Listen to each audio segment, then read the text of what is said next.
Well, it seems that it's Christmas again, so...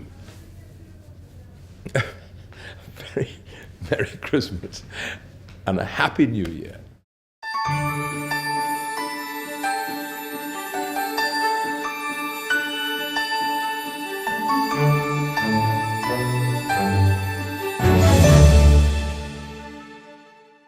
"'Twas the night before Christmas, when all through the house not a creature was stirring, not even a mouse. The stockings were hung by the chimney with care, in the hopes that St. Nicholas would soon be there. The children were nestled all snug in their beds, while visions of sugar plums danced in their heads.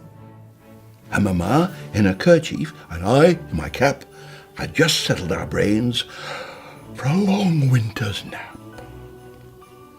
When out on the lawn there arose such a clatter, I sprang from the bed to see, what was the matter.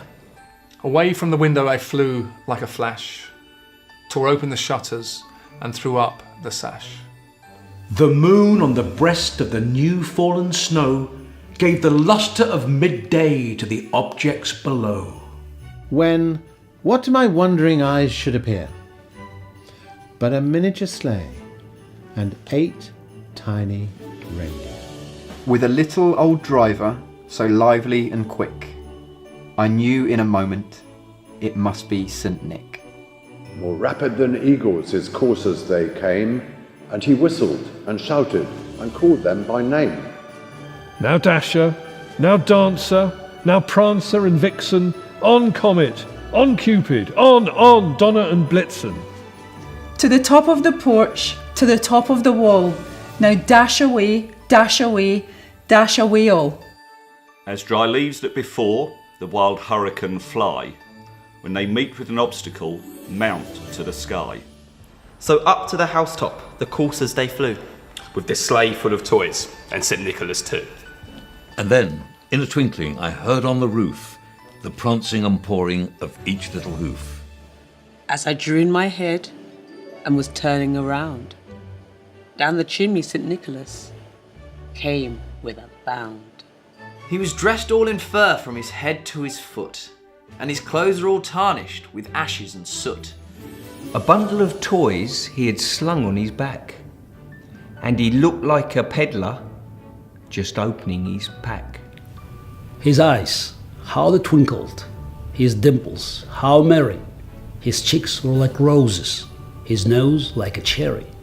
His droll little mouth was drawn up like a bow, and the beard of his chin was white as snow. The stump of a pipe he held tight in his teeth, and the smoke had encircled his head like a wreath.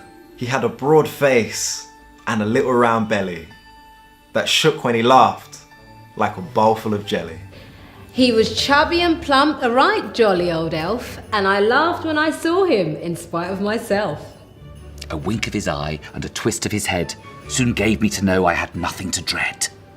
He spoke not a word, but went straight to his work, and filled all the stockings, then turned with a jerk.